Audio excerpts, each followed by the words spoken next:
problem, son. Hey, Close down your window. what? Keep on knocking, but you can't come in. Hey, man, don't, man. The cops, man. Wait, I gotta roll down the window, man.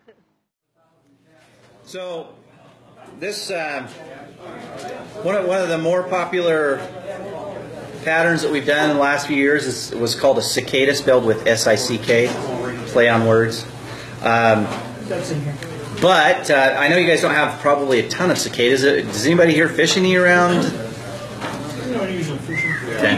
Not a ton, but one thing we found the last few years, there's a lot of cicadas in places we never thought they were. And so we've been a little bit more cognizant of that. And so anyway, the cicada, the original one that's listed on our website, that's the one that's on the front page. The first iteration of it I designed was a little too top heavy, so it flowed upside down. So went back to the drawing board a couple times. At the same time, I had a buddy who's a guide on the green down in Utah, and I asked him, I said, hey, I need some pictures of cicadas from underwater. So he has a GoPro, and he stuck it on his boom, and as they would float down, he'd find some cicadas on the water and then stick that under and take a picture of them underneath. And the one common thread was these cicadas, when they land, they're always wings out, without exception. And so fish get really aggressive around these big floating steak dinners. And the other thing I realized is that most of the commercial patterns we were seeing had way too much bright orange in them. And so we've also toned that down. And there's other colors too. We found a couple streams where they're yellow instead of orange highlights. So if you've seen a cicada, they're kind of gnarly looking. But that's one thing I think gets overlooked. I know a lot of streams and even lakes. We fish on Strawberry Reservoir down in Utah, and 90% of the people that fish there don't realize there's huge cicada hatch on the lake. And the fish will you'll get 24-inch cutthroats coming up, just leisurely sipping cicadas off the surface. So it's a great pattern to have. We run some boot camps, we call them seminars, at a lodge down in Wyoming, and the fish, big, huge rainbows are on cicadas, and they'll eat these things all day long. So anyway, I kind of changed the concept of this fly. So this one's called the Project Cicada, if you're looking for it on the website. And so before I get going, I'll tie these in phases, and I wanted to kind of hurry this along a little bit so I can bore you with more stories. But so the way that these are made, so I take a piece of 6mm foam, and Rich has some back there of the 6mm, and I use a beaver tail cutter from River Road. You can use MFC, I think they make one similar. And I cut it, and then I lop off the first segment so that it's that shape right there. And then I use a lighter. This is before I put the thread on. And I use the lighter to round off the hard edges, because the foam's got hard edges, especially when you cut it. And then I just kind of twist that in my fingers after I've heated it with a lighter. So that gives us the nice shape. The taper, I further make tapered by virtue of wrapping thread. And the way I do that, I just hold it in my hand. You don't need to use a vise or anything. And so I'll hold it with my left hand, and then kind of do a little action like this, and you just basically wrap and rib that and create those segmentations. And the way I'll tie this in, not that it's going to matter to the fish, but the points where I have the thread going from one segment to the next, I want that on top so that the fish can't see it. They don't like to see the thread. So, and then what I'll do is I'll get a razor, and I'll just split this foam. That's the one thing, is you want this to go lay flat on the water. You don't want it to flip over. And that's another reason I went with a different hook. So this is a Partridge Attitude Extra hook. So it's I think 1x short, but it's got a wide enough gap to allow me to put some foam on there. And it's also important that it has a wide gap, because I want the center of gravity of this thing to be such that it lands upright. I don't want it to flip over. So if you had all the foam on the top, chances are every few casts you're going to get it to land upside down. May or may not be a bad thing, but in general the cicadas that we saw were floating belly down. So I'll start this out, and I've got some Uni 6/0. This is rust brown. Now you could use, if you wanted to go with brighter, I know on the green, what they found is that as the season goes on, the fish get a little put off by the brighter colors. So I've actually been fishing this one as a more subdued. I've got a nasty bobbin here. So I'm going to lay down a thread wrap base, and this is important because you don't want this stuff sliding around. Just super glue is your best friend. So I just gob up a little bit of super glue on this over the thread. And then I take that body, and again, like I said, I cut that, and I just split that open. And I usually like to bring it in towards me so I can see where it is. Oops. And then like a noob, I forgot to set my thread. And I want that thread to sit right in the middle of that segment. And the nice thing about this, once I get it pushed down there, and a couple of thread wraps in there, I'm only tying it in at one point.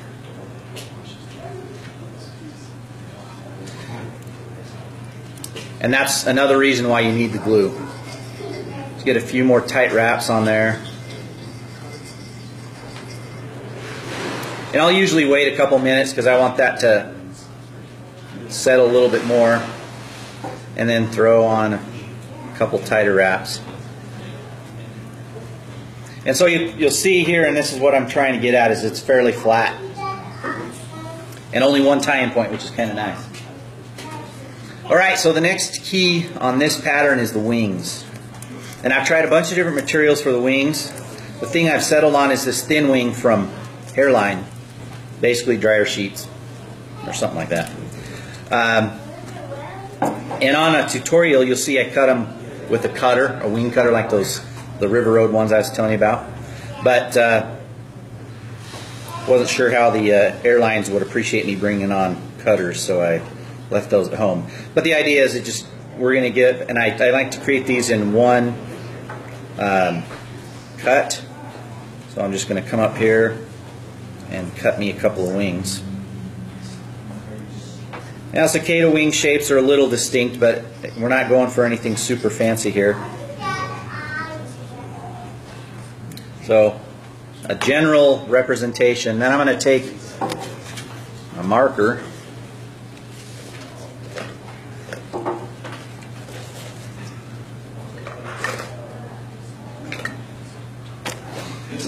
this will work. And the wings on these cicadas, they're very veiny and very light, but they do have a touch of orange or yellow or whatever color bug that you're imitating. So I just take an orange Sharpie and I color in the edges. And these are the edges that are going to be on the water. So again, it's just to give those flashes of what the natural is going to look like.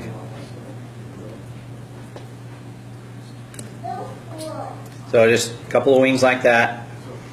And so what I'll do is I'll fold them over and make a little V shape. Doesn't have to be super accurate.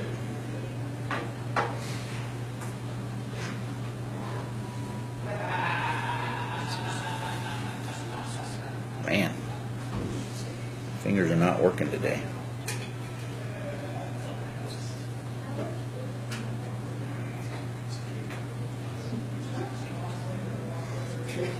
So the idea is to have them splayed out like that. And I'm just going to tie those in right on that main tie-in point. So again, these are bugs where they've landed there, and I assume they splay those wings out for flotation purposes or something. And I'm going to actually come back in here because this flipped over on me. And just get a little bit more color.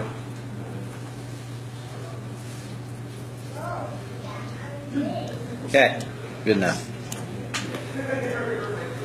All right, so another change that I did on this one, I used to have deer hair wing, but I found that increased the buoyancy too much, such that it was starting to flip again. So what I've settled on is this Parapost wing material. It takes floating very well, so you can soak that in your loon loxa or whatever a quell, whatever you want to use there. And this stuff floats like a champ. Plus it's kind of wispy. It'll pass as a part of a wing if it needs to. So I just grabbed myself a full chunk of it. Same idea here. I'm just going to fold that over and create the wing.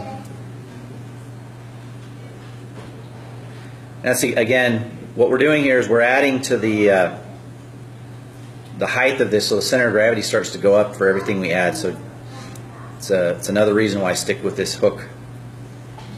The hook is not trivial. Okay, so that'll help see, that'll give a little bit of help with visibility, and I want to cut that to about the body length.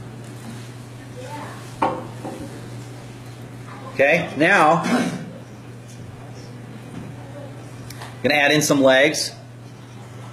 Again, going with the more subdued theme here, I've got some of these MFC centipede legs, speckled, and these are the orange ones. But again, I like them because they're not super bright orange. And so with the legs, what I like to do is tie them in on one side, 2 wraps, and then I can flip this to the other side, like so. And if I wanted to be a little bit more accurate, I'd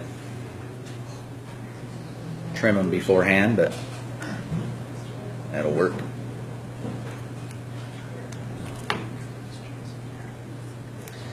All right, now, so on a hopper, you've probably seen a pronotum, so you know the little hump that sits on the back. Cicadas, the saddle-y back, as Cheech calls it. It's a scientific term. Cicadas don't have that, but what they do have is the taper goes up, and they have a really thick kind of thorax head area, very, very thick, which is my original pattern. I stacked foam a little bit more up here, which again made it flip over. So I've gone with 1 millimeter foam, and I more than anything, I just use this to cover the stuff up. But it also lends to the overall look, and it can also help tame your legs a bit. So just like that, where we got a little bit more of a shape there. And then I'm going to make sure that's secure and whip finish it. What thread is that, Chris? This is Uni 6/0. Now, I thought I was grabbing 3/0, so normally I'll use a thicker thread. GSP will come through. Yeah, I mean, the problem I have with GSP on any of these non-deer hair flies is it's just too slippery. Right. So if I have a clump of material and I go to cover it up, you know, I've even had it where I've covered up material, like on this next fly I'll show you. There's a big material tie-in point. You put a lot of GSP on there, and then you move on to your next step and you're tying stuff in. Sometimes it'll just come right off. So, but we just give it a few little wraps here. And then here's another trick on your whip finish. Release it on the bottom. You want that tie-off point on the bottom, and then we'll come in here with our little quick cut. And I'm going to add some more super glue at the bottom here.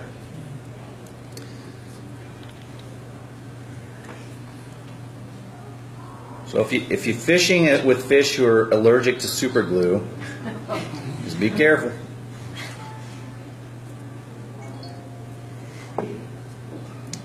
And then we can kind of let that sit for a second.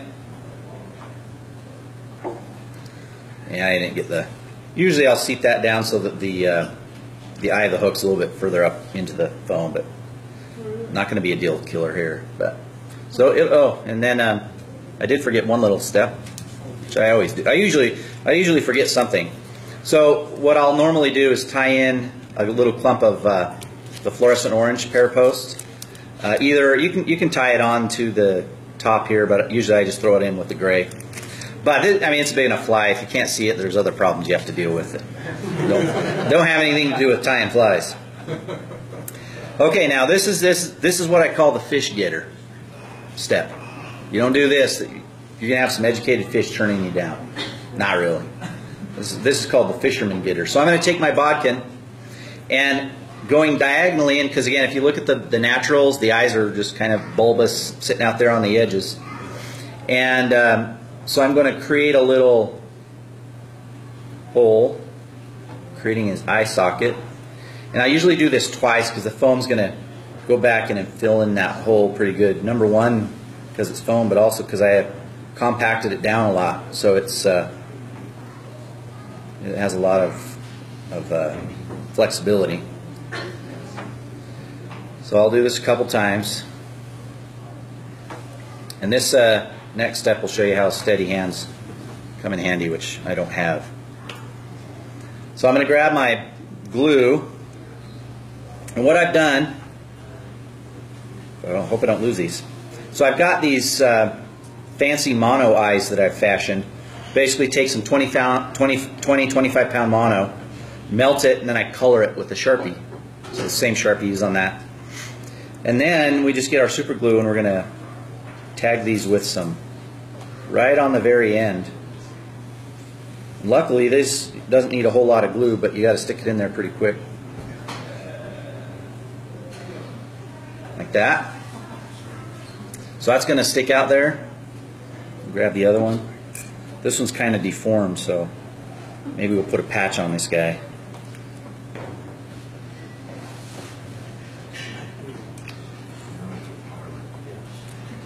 Arrgh. Oh, I went and boogered that one.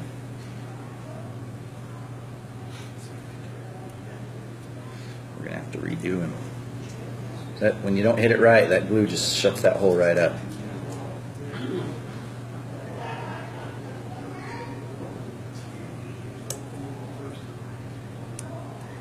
There we go. So there is the project Cicada, and I mean it's a really good pattern. Like I said, we fish a lot of cicadas down in Utah where we fish, and then in Wyoming. But I'd be, you know, this is one of those types of things that if you're wherever you're fishing, start to look for them. They're all over the place in the West. You know, maybe not everywhere, but there's a lot of them. This floats like a cork. You can use it as, like, if you're fishing hoppers, it's a good hopper type pattern as well.